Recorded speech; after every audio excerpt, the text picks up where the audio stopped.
Yo, what's up? It's the middle of the week. You're listening to Star Spangled Gamblers.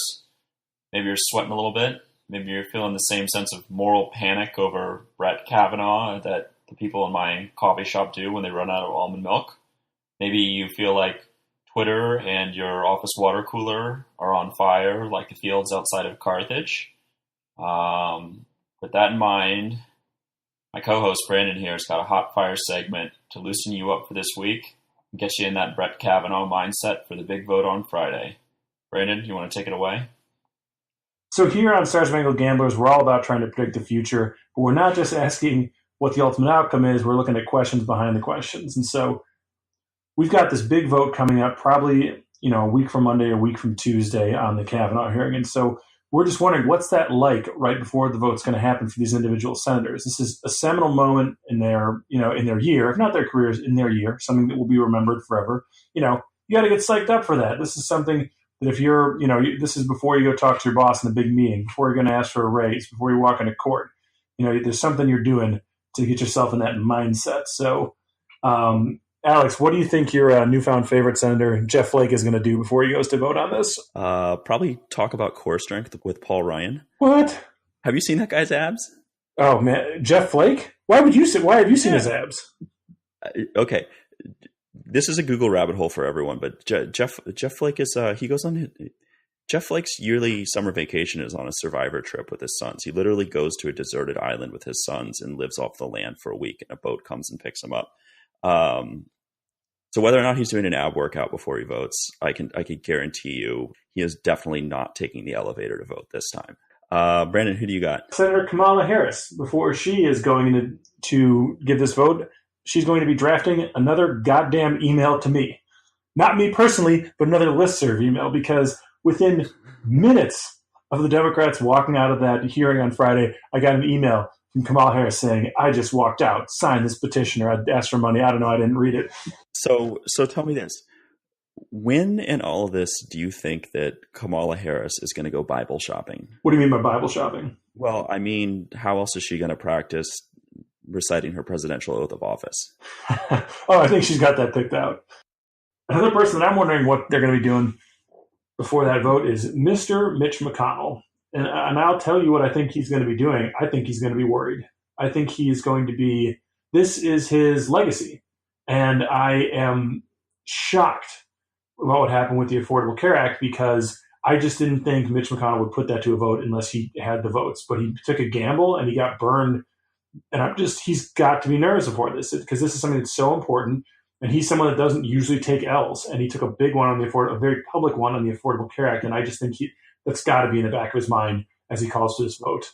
So I was thinking about Mitch McConnell's counterpart, Chuck Schumer.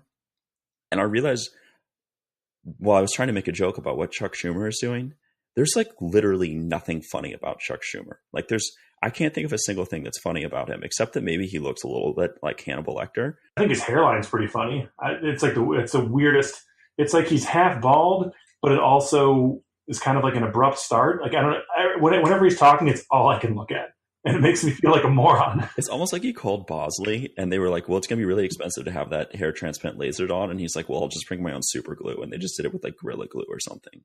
Yes, because usually, like the line, if you're that bald, the line where your hair starts is like thinning and inconsistent, and his is like drawn on. It's just like, I don't know. I feel like such a moron when I can't look away whenever he's talking, because it's just a weird hairline, man. It's taking him far, though. Maybe we can take a lesson. Another person that I'm wondering what they're doing is Senator Bernie Sanders.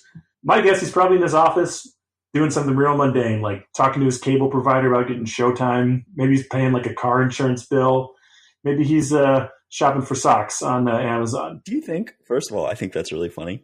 Do you think that there's like some curmudgeon's cafe somewhere in Washington, and like Bernie Sanders is getting his like old man turkey dinner, and like maybe Ted Cruz is sitting at the table like right across from him, and like they're both just really furious because Bernie Sanders is trying to like just change the date on the press release about millionaires and billionaires, and which has nothing to do with this. And Ted Cruz is sitting across the table, and he just doesn't know what to do because there's no way to repeal Obamacare or defund Planned Parenthood and approve a Supreme Court justice at the same time. That's funny to think if they were in like the Senate cafeteria or dining room across from each other. I cannot imagine those two even having a conversation. I feel like they must just hate each other so much on an ideological basis. And Ted Cruz is such an imp. I feel like he would troll him in person and like try to get everybody. One of my favorite quotes ever in politics is from Lindsey Graham, which is, I'll paraphrase it, but it's real close. It's, if Ted Cruz were shot dead on the Senate floor, you could not get a jury, or you could not get a jury to convict him. Like, oh my God, everybody hates Ted Cruz. I just imagine Ted walking up to him and being like, "How you doing, Bernie? How's life in New Hampshire?" Like knowing he's from Vermont, and that just doing that to him every 2 weeks just to piss him off. Elizabeth Warren is, I'm thinking about her before she votes. She's just persisting. Wherever she is, she's persisting. That was, man, again, McConnell doesn't make a lot of missteps, but wow, that was a big one. She giving her a campaign slogan. Nevertheless, she persisted. He didn't need to, he doesn't shoot himself in the foot like that very often. Her website also is like, it's like a car dealership's website. You know, when you log in and like immediately some robot starts texting you about whether you want to buy a Corolla. Her website is like, as soon as you log into it, immediately a robot starts asking you if you want to buy a "Nevertheless She Persisted" t-shirt. Yeah, we should have, maybe after the crazy midterms end, we can have a looking to 2020 special, because I'm guessing that every yes on someone running is undervalued at this point for the major players. That would be my guess. We talk about that later. Marco Rubio. Is he even still in the Senate? I think every once in a while he tweets a Bible verse out to let us know he's still alive. He does that. He's been experimenting with different personalities since the last election.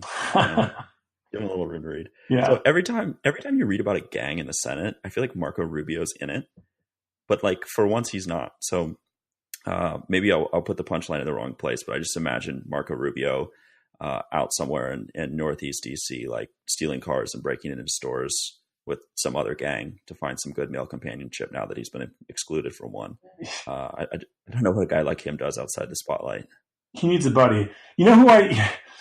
Honestly, he makes me think of that in that show Parks and Rec, where there's a politician that they work for that just sits in his office and smiles and stares at the wall. And then every time he sees someone, he talks about the weather, says something real innocuous. There's a theory that he's a robot.